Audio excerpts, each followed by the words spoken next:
Sponge cake తయారు చేసి పెట్టుకోవాలి. ఎందుకంటే ఇదివరకు ఎన్నోసార్లు షోలో మనం ఆ స్పంజ్ కేక్ ఎలా చేయాలో చూపించేశాను. దాని బదులు మీరు కావాలంటే స్వీట్ బ్రెడ్ కూడా వాడుకోవచ్చు. పిల్లలకి ఇలాంటి స్వీట్లు అవి చేసి చూపిస్తే చాలా బాగుంటుంది.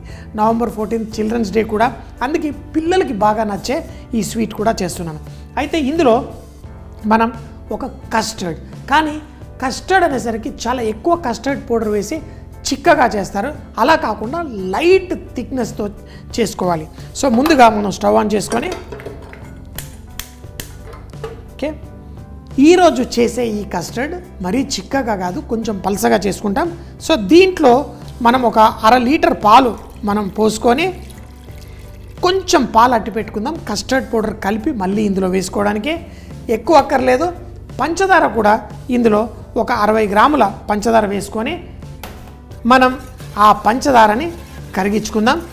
ఎందుకంటే ఇక్కడ ప్రతి దాంట్లో అంటే ఇప్పుడు మనం నెక్స్ట్ సీతాఫల్ క్రీమ్ని తయారు చేసుకుంటాం. సీతాఫల్ క్రీమ్ తయారు చేసుకున్నప్పుడు అందులో కూడా పంచదార వేస్తాం. అంతేకాకుండా మనం వాడే ఆ స్పంజ్ కేక్లో కూడా షుగర్ ఉంటుంది. సో అన్నిట్లో కొంచెం మైల్డ్గా షుగర్ వేసుకోండి, చాలా బాగుంటుంది. సో ఈ పాలు వేడెక్కుతున్నప్పుడు మన కస్టర్డ్ పౌడర్ తీసుకొని కొన్ని పాలు మిగుల్చుకున్న దాంట్లో కొంచెం కస్టర్డ్ పౌడర్ వేసేసి దీన్ని కలిపేసుకోండి. చెప్పాను కదా, మనకి ఈ కస్టర్డ్ ఏదైతే తయారు చేసుకున్నానో మరీ చిక్కగా కాకుండా కొంచెం పల్సగా తయారు చేసుకోవాలి. అందుకే ఒక 15 గ్రాములు 20 గ్రాముల కస్టర్డ్ పౌడర్ తీసుకొని దీన్ని పల్సగా చేసుకోండి. వేడెక్కితే లైట్గా చిక్కదనం వచ్చేస్తుంది. సో ఒక్కసారి దీన్ని బాయిలింగ్ అనేది తీసుకురావాలి. కానీ దాంట్లో ఉన్న పచ్చితనం పోవాలంటే ఈ పాలు ఉడకాలి. ఉడికి స్లో మంటలో మరో 2-3 నిమిషాలు ఉడికించుకుంటే కూడా చాలా బాగుంటుంది. కానీ మరీ చిక్కగా చేయం కాబట్టి ఆ కస్టర్డ్ పౌడర్ చెప్పిన విధంగా కొంచెం తక్కువగా వేసుకుంటే చాలా బాగుంటుంది. చూడండి, ఇప్పుడు ఈ పాలని కొంచెం సేపు స్లోగా వేడి చేయండి. ఇది కొంచెం ఆ చిక్కదనం వస్తున్నప్పుడు తీసి పక్కన పెట్టేసుకుందాం. ఇప్పుడు మన కస్టర్డ్ నేను చక్కగా ఇందులో వేసేసి దీన్ని కుక్ చేసుకున్నాను. ఇలా కస్టర్డ్ పౌడర్ వేసిన తర్వాత కానీ చూడండి ఎంత పలసగా ఉందో, ఇది తీసి కొంచెం మనం చల్లారి చేసుకుందాం. ఇలా ఓహో మరీ చిక్కగా లేదు. చాలామంది కస్టర్డ్ చేసినప్పుడు మామూలుగా ఐస్ క్రీమ్కి లేకపోతే ఫ్రూట్ కస్టర్డ్ చేసినప్పుడు చిక్కగా చేసుకుంటారు. కానీ ఈ స్వీట్ తయారు చేసేటప్పుడు మాత్రం కొంచెం పలసగానే ఉండాలి. ఇక్కడ నేను స్పంజ్ కేక్ తయారు చేసుకున్నాను. ఇది చెప్పాను కదా, మనకి చాలా ఈజీగా మన ఇంట్లో స్పంజ్ కేక్ తయారు చేసుకోవచ్చు. దీన్ని చేయడానికి 4 గుడ్లు తీసుకున్నాను. అయితే ఒక్కొక్క గుడ్డు 40 గ్రాములు ఉంటుంది. అంతే అమౌంట్ పంచదార తీసుకోవచ్చు. అంటే ఈక్వల్ క్వాంటిటీ మెథడ్లో చేశాను అనుకోండి. ఇందులో మనము ఆ కోడిగుడ్లు చక్కగా బీట్ చేసేసుకొని కొంచెం ఒక చెంచాడు మనం నూనె వేసుకుంటే సరిపోతుంది. నేను 4 గుడ్లకి ఒక 25 గ్రాముల నూనె కూడా తీసుకున్నాను. బాగా బీట్ చేసేసి గుడ్లని దాంట్లో నూనె కూడా వేసి కలుపుకోవాలి. మైదా పిండి ఒక 5 గ్రాముల బేకింగ్ పౌడర్ తీసుకొని కలుపుకొని ఇలా సింపుల్గా మన ఇంట్లోనే కేక్ తయారు చేసుకోవచ్చు. సో చూడండి, ఇది పర్ఫెక్ట్గా ఉంది.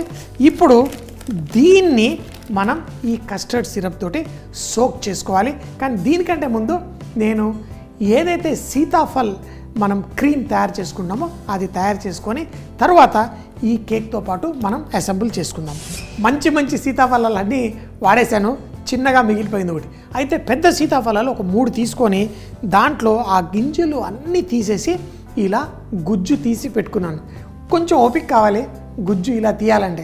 నాలంటోడైతే అస్సలు తీయలేడు, ఎందుకంటే సీతాఫలం పిచ్చోడిని. నేను ఆ గుజ్జు తీసేటప్పుడు సగం కంటే ఎక్కువ నేనే తినేస్తాను. సో ఒక కప్పుడు గుజ్జు మనం తీసుకున్నాం, అలాగే ఒక కప్పుడు క్రీమ్ తీసుకున్నాం.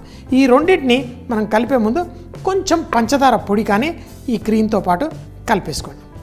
అయితే దీన్ని మనం పెద్దగా విస్క్ ఏం చేయక్కర్లేదు. విస్క్ చేసుకుంటే మీకు బాగానే ఉంటుంది. కానీ ఇలా దీంట్లో కలిపేసుకొని తర్వాత మన ఈ కస్టర్డ్ యాపిల్ అంటారు సీతాఫల్ని, దాంట్లో ఉన్న గుజ్జుని మనం ఏదైతే తీసి పెట్టుకున్నామో ఇలా ఇది ఈ విధంగా చక్కగా కలిపేసుకోండి. చూడండి, ఈ విధంగా ఆ క్రీము సీతాఫల్ గుజ్జు అలాగే కొంచెం పంచదార వేసేసి దీన్ని కలిపేసుకోండి. దీన్ని ఒకవేళ రుచి చూస్తే మీకు ఆ స్వీట్నెస్ కరెక్ట్గా సరిపోవాలి. కస్టర్డ్ పాలు మనం తయారు చేసుకున్నాం, మన ఈ గుజ్జు కూడా తయారు చేసుకున్నాం, మన దగ్గర మన కేక్ ఏదైతే ఉందో దీన్ని కూడా తయారు చేసుకున్నాం. ఇప్పుడు ఈ మూడింటిని కలిపేసి అసెంబుల్ చేయడమే. మంచిగా అసెంబుల్ చేసి దీనిపైన డెకరేషన్కి బాదాం, పిస్తా, జీడిపప్పు వీటన్నిటిని తరిగేసి పెట్టుకున్నాను, వాటిని డెకరేట్ చేయడం. సో మరి అది చిన్న కప్పుల్లో చేసుకోవచ్చు, లేదంటే పెద్దగా మనకందరూ పార్టీ వస్తున్నారనుకోండి ఒక చిన్న బౌల్లో కూడా మనం తయారు చేసుకోవచ్చు. మనం తయారు చేసుకున్న ఏదైతే కేక్ ఉందో దాన్ని ఇలా పెట్టేసుకోండి. స్పాంజ్ కేక్ అంటాము. ఒక లేయర్ కట్ చేసి ఒక బౌల్లో సెట్ చేసి దానిపైన మన కస్టర్డ్ పాలని పోసి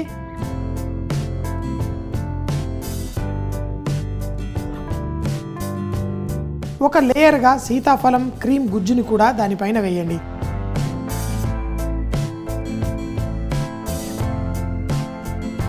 మరొక లేయర్ కేక్ వేసి దానిపైన కూడా కస్టర్డ్ పాలని పోసి అలాగే సీతాఫలం గుజ్జు కూడా వేసి దానిపైన సన్నగా తరిగిన బాదాం, జీడిపప్పు, అలాగే పిస్తా, చెర్రీస్ కూడా